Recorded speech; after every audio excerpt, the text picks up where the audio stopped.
You're listening to the Archaeology Podcast Network. You're listening to the Great Plains Archaeology Podcast. Join me as we uncover the rich histories of North America's Great Plains, exploring the latest archaeological discoveries and past cultures that shape this storied region. Welcome to the podcast.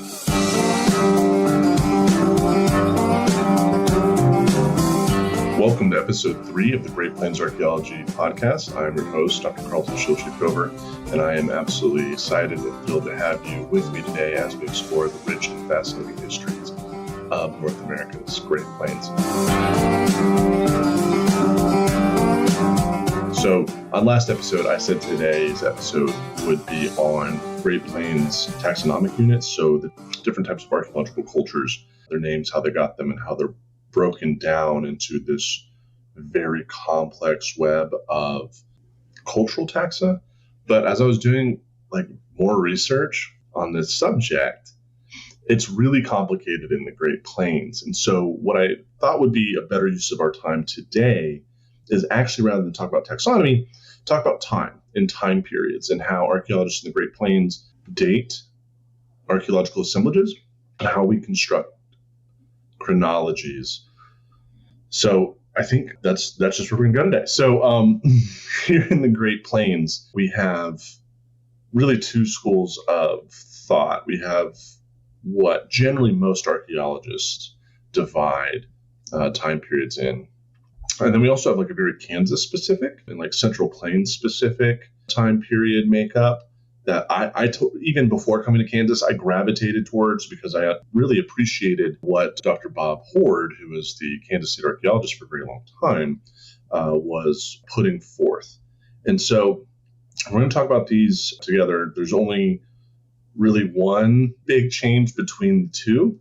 But generally, let's just kick off by talking about what we have. Also, as you guys noticed, I'm not recording in my office today. If you're watching on YouTube, I'm recording in my apartment office. So Laramie Cat may make an appearance. She's definitely on one this morning. 30 minutes of playtime was apparently not enough for this little princess. So you may or may not hear her. Anyways, so let's go ahead and begin. So under the traditional, or I guess not traditionally, the widely held Plains chronology, you have 4 different periods.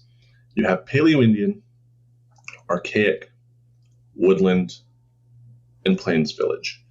And each one of these time periods is, if you look in a textbook, right, they're pretty sharply bracketed between one another. But of course, as a theme of this podcast and Great Plains archaeology in general, there are no clear and concise transitions, either in time or between cultures. It's a process that's not constant. So there is a lot of variability in between where you see these transitions occurring, especially in the plains, right? Very large geographic region, north, south, and east and west.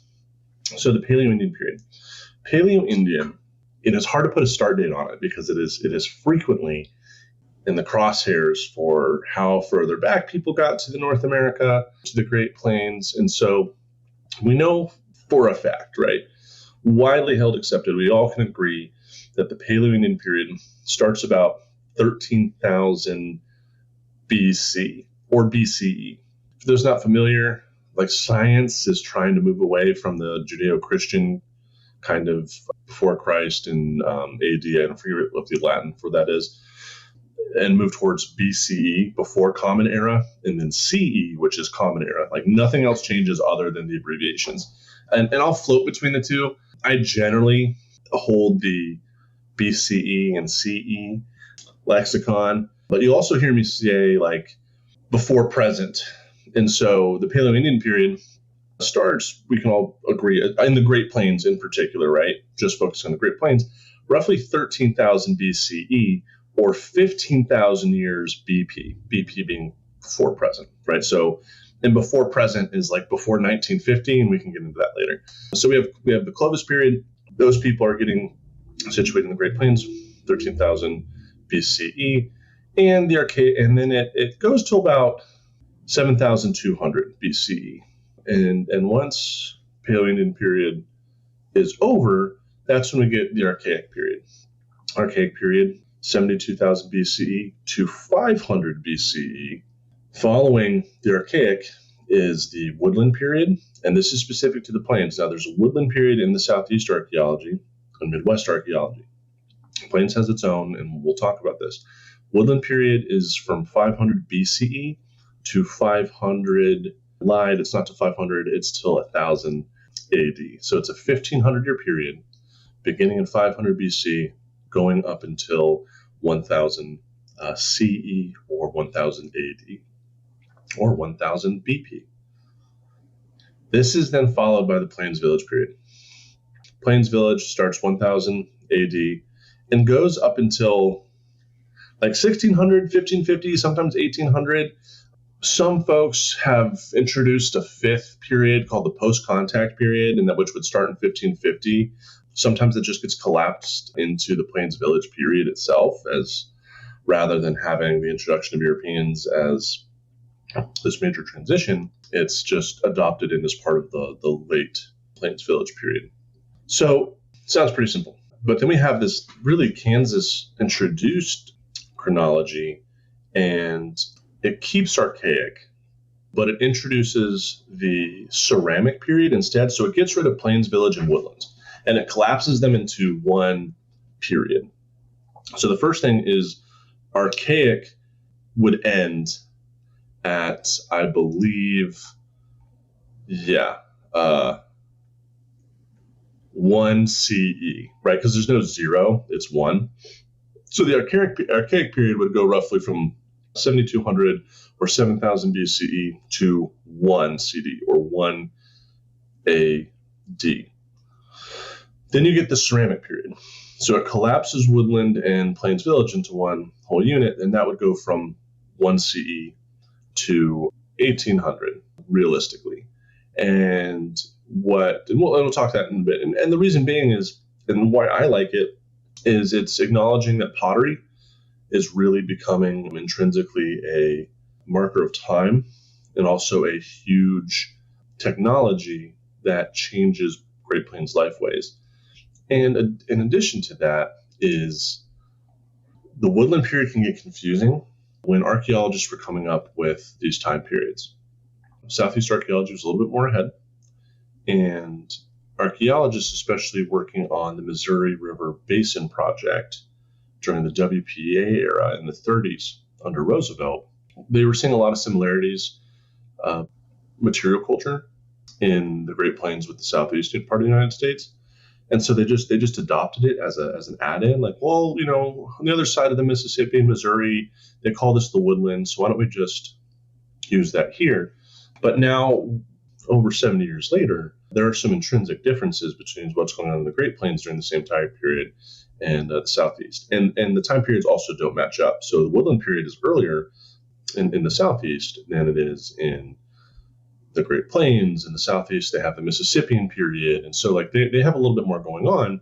And so when it comes to promoting the adoption of, well, why don't we in the Great Plains just drop Woodland and Plains Village and just call it all the ceramic period?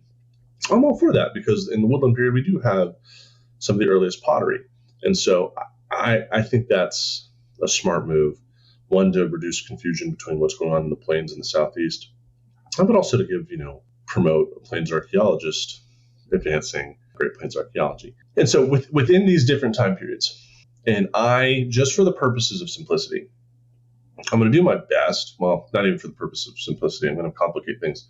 I will do my best to talk about, when we get to woodland and the ceramic period, give their analogs, we'll talk about them at the same time. It might get confusing, it might not work out, but at least we tried. So the Paleoindian period, what characterizes this time period? When an archaeologist says, hey, we have a Paleoindian site, there is a certain amount of baggage that comes along, quote unquote baggage that comes along with these time periods, and instead of expectations. So if I see another archaeologist at a conference and say, hey, I found this Paleoindian site, there's already a couple check boxes in their mental checklist that are being ticked that frame what we can expect from this site. And so with Paleoindian archaeology, especially the earliest parts, we're talking about first peoples of North America and the Great Plains. We're dealing with the Ice Age. So especially with Clovis being widely adopted as the Great Plains is the first technological material culture we have, right? Those are Ice Age people. These folks are hunters and gatherers. So with these sites, we can expect, well, is this Paleoindian site? Is this a kill site? Or is it sometimes a campsite or processing site? Most likely. Now, Paleoindian archaeology incredibly deals with kill sites and butchering sites of megafauna. And the reason being is that's the same in these other units. Nomadic people, hunters and gatherers, don't leave much of a footprint in the archaeological record because they're not in places for very long. But what is more likely to remain is if they butcher an animal such as an elephant, right? Mammoths are elephants, mastodons are elephants, bison, or any other large animal, even small animals. Those bones stay in the archaeological record. The lithics or the stone tools that they were using to butcher that animal, those will preserve in the record. So Paleoindian archaeology is very much hunting archaeology. Also, burials during this time period, right?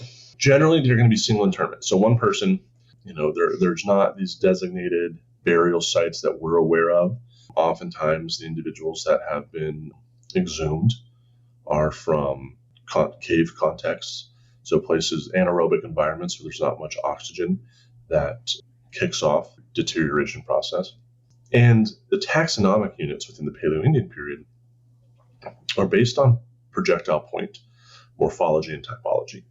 So basically, the shape of the arrowhead has traditionally been how cultures have been assigned within the Paleoindian period, that we can look at the different points and say, oh, well, this is an agate basin site. And when we say agate basin or a hell gap site or a Clovis site, what these archaeologists are speaking to, it's like, I found this shape of arrowhead here. This is its name.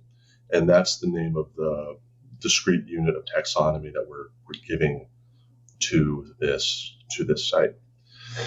And with that, we're going to go ahead and take a quick break. We'll be right back, and we're going to dive into, these general overviews of Archaic, Woodland / ceramic period, and Plains Village period / more ceramic period.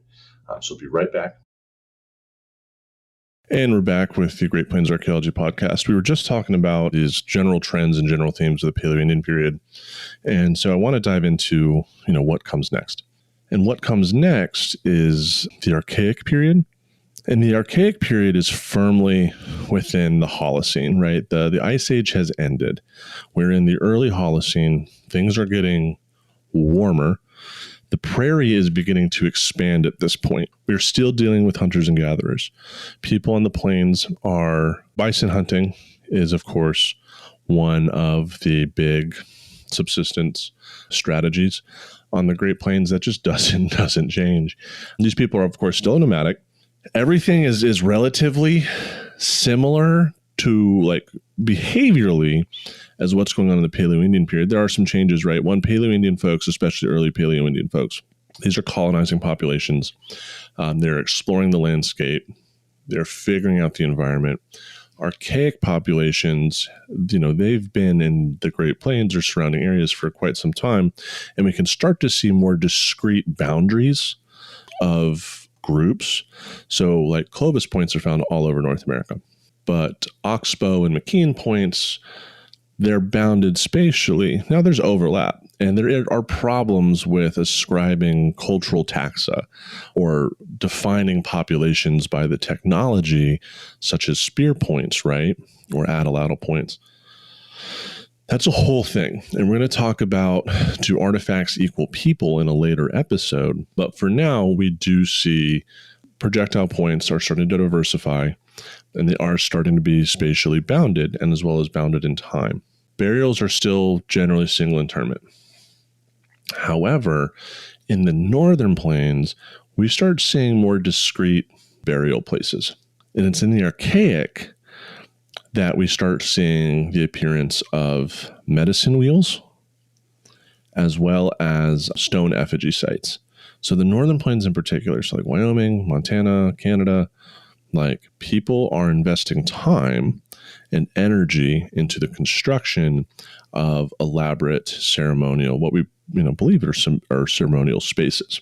So this is different, right? We don't see this with the Paleoindian period, not in North America, but it's with the Archaic period that we begin to see these changes, and that people are really becoming tied to a place, right? When you start creating burial mounds or discrete burial locations that you return to, not just, oh, someone died while we were out in the Platte Valley and we need to bury them somewhere, so let's just do it somewhere close. And it's like, no, when someone passes away, we bring them back to this space and bury them amongst their family and their community in a long honored practice.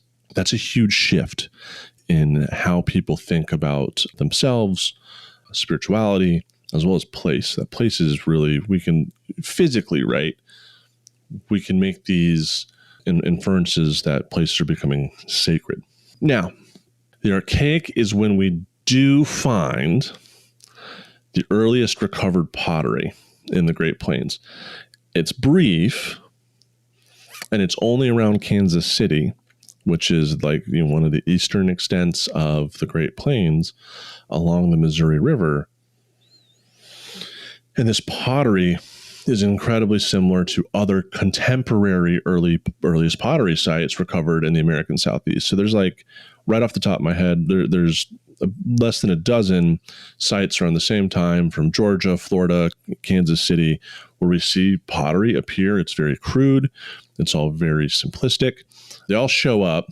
They're all somewhat connected by a water system. So it's the first one, and then it goes away. But pottery doesn't really take off or become widely adopted and utilized till later. But it's just like a fun note, and one that I enjoy because that site, Nebo Hill, is in the collection here at the University of Kansas. So I've been able to hold the earliest pottery in the Great Plains.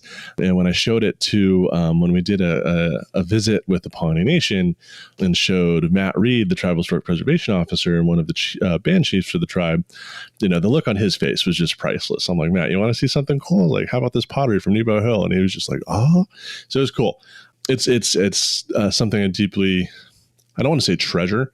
I'm not a hoarder and I'm not a dragon over the collections, but like, being the steward of that ancestral material is an incredibly humbling, you know, position to have. Moving on. So these sites are all still in the Archaic, predominantly dominated by kill sites or animal processing sites, right? We do have the ceremonial sites. Don't get me wrong. They're starting to show up, but by and large, Archaic period archaeology is still dominated by animal hunting and animal processing. These people are still mobile hunter-gatherers. They don't leave much of a footprint in the ground. Think about when you and your families go camping, how long do you think those tent stake posts are going to last? And if given enough time, they're even going to be visible in the archaeological record. Your campfire, right, can be, especially if you go to a designated campsites where people have been building fires in those fire pits for as long as that campsite's been developed, that leaves a signature. So we do see campsites in the Archaic where people will camp at the same place over time. That hasn't changed. And so some of those rock shelter sites, like in Wyoming and other places where you get rock shelters and caves, those are always going to be natural localities in which people are going to congregate to seek shelter. That's when we start seeing like, oh, wow, we can see campfires here over 1,000 years, sometimes more, because it's a naturally good place to hide in the elements. And there's already designated areas. Like people are still doing people things back in the past that they do today. So that hasn't changed. And still here, the taxonomy, how we describe cultures is still based on projectile point typologies, right? So we're still like, oh, this is a McKeon site. This is an Oxbow site. They're all based on the arrowheads that are found at these sites. Now, after the Archaic, woodland or early ceramic. I like early ceramic because in the woodland period, this is woodland, early ceramic. This is when pottery really starts taking off. Now, the pottery, especially in the early parts of the woodland / early ceramic, they're conical pots. They don't really stand up very well. What they're probably being used for is they're really good at rendering bison fat, that conical shape to them. Like think of an inverted triangle, and the hole on top is where you put bison jello. And if you put these conical pots in the ground next to a fire, kind of like an easy bake oven, I suppose, or like an early baking pan that, you insert into the ground. it's really good at rendering bison fat. And the western part of the plains, especially during this period, the high plains, not much changes archaeologically in terms of behavior. The points will change, sometimes they'll show pots show up, but generally, by and large, the western plains continues to be dominated by animal kills and processing sites. The eastern part of the plains is where we start seeing the most dramatic changes, right? These are where the confluence of the rivers are meeting the Missouri River. This is the tall grass prairie where there is a lot of vegetation turnover, where there's a lot of agricultural potential. And that's where in the eastern part of the plains is where we start seeing early horticulture and gardening. Maize hasn't taken off yet. We're still primarily at this point, beans, squash, sunflower seeds, goosefoot, a couple other species of plants that people don't eat anymore. We're starting to see people play with tending to these early domesticates. The habitation sites that we do see that are associated with the gardening, they're small and non-permanent. And so these people are semi-nomadic, still predominantly nomadic, but when they do stay in one place, we're starting to see a little bit more of a footprint. They're not staying there for a couple days or a couple weeks, probably a couple months, depending on the seasonality, which we can tell by the presence of some seeds or markers within animal bones that can indicate seasonality of when they were killed. And we're starting to see a lot of trade with Mississippian societies to the east. So the rivers are really being used as a highway in the Great Plains to transport goods, especially bison products from the plains into the Mississippian area. So like to the Mississippi River, they're following the Missouri River and trading downstream and getting goods back. So we're already seeing like a continental trade system during the Woodland period. Now, burial practices really start to change. They're mixed. So we get cemeteries and ossuaries. We still find the occasional individual interment, but a cemetery that is a single interment that is organized, one person goes in one hole. We see ossuaries, which are, burial mounds, where you have an initial interment of an ancestor, and then over time you keep adding additional people to this pile and cover them with dirt so these mounds get larger. These are becoming more prolific across the Great Plains, especially in the east. Now, with the introduction of pottery, that's when we're starting to see taxonomic units. They're shifting away from being named after projectile points, but they're being named after pottery decorations, pottery designs, or house features. So we can start seeing a lot more of the human toolkit, because now we're starting to see houses. Now we're seeing variations in pottery and material culture that is more reflective of individual identity is starting to appear, and we can start creating taxonomic units that are more reflective of, hey, this house is much different than this house. These are spatially bounded. How you build a house speaks to a mental template about what a house must look like. We can make a pretty good assumption that basing taxonomies off of different houses and different pots does actually speak to real identities. So then they become far more useful. So this is early ceramic period / all of the woodland period. When we get to the Plains Village period, which is the middle ceramic period under Bob Hord's classifications, this is really where we get the ethnogenesis of contemporary indigenization. So right around 1000 AD, 1000 CE, this is when we start saying, you can actually be like, wow, that really looks like a Pawnee Earth Lodge town. Well, it's because it is. Oh, wow, that looks like a Mandan and Hidatsa Earth Lodge town, because it is. Oh, so you can start looking like, oh, the houses that people had then are either very similar, or you can see the workings of houses that you see later, and you can start seeing material culture that is very similar to what you would find in 1600. So really, we can start seeing these identities take shape. Not to say these are exact carbon copies. No, 600 years is a lot of time. There's a lot of change that takes place. But really, this is when we start seeing, oh, wow, we can see these people today, and we can point them to a site 1,000 years ago and be like, that is 99.9% likely to be ancestral to your people. So the Plains Village period, this is where I predominantly work. I really look at the transition between late Woodland to early Plains Village, or the transition between early ceramic to middle ceramic. That's my bread and butter, or that's my bison and corn. I don't know what the analogy would be, but that's the bison and corn diet and squash diet of my archaeological training and research. And then you would have late ceramic period or post-contact period. This is essentially late Plains Village archaeology, but with horses and European goods. Everything else is relatively the same. So that is a really quick and deep and dirty dive into the time periods on the Great Plains, setting the stage for when we go into future episodes and be like, hey, we're going to talk about the Folsom site, and it's a Paleoindian site. You can be like, oh, Carlton talked about Paleoindian archaeology in episode 3. There's a general checkbox that we can assume, are going to be related to this. So I'm going to give each one of these time periods probably its own episode and dive into different sites and differences between sites in different parts of the plains. But for the purposes of this, here's just some background information. So I really appreciate you guys hanging on for this morning's episode.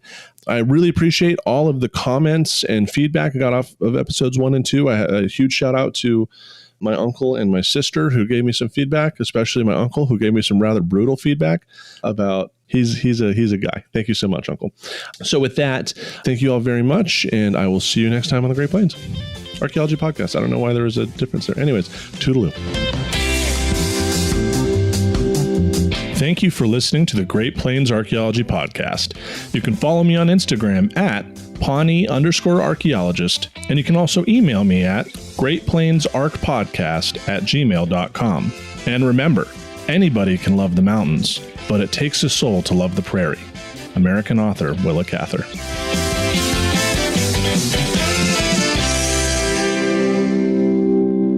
This episode was produced by Chris Webster from his RV traveling the United States, Tristan Boyle in Scotland, DigTech LLC, Culturo Media, and the Archaeology Podcast Network, and was edited by Rachel Roden. This has been a presentation of the Archaeology Podcast Network. Visit us on the web for show notes and other podcasts at www.archpodnet.com. Contact us at chris@archaeologypodcastnetwork.com.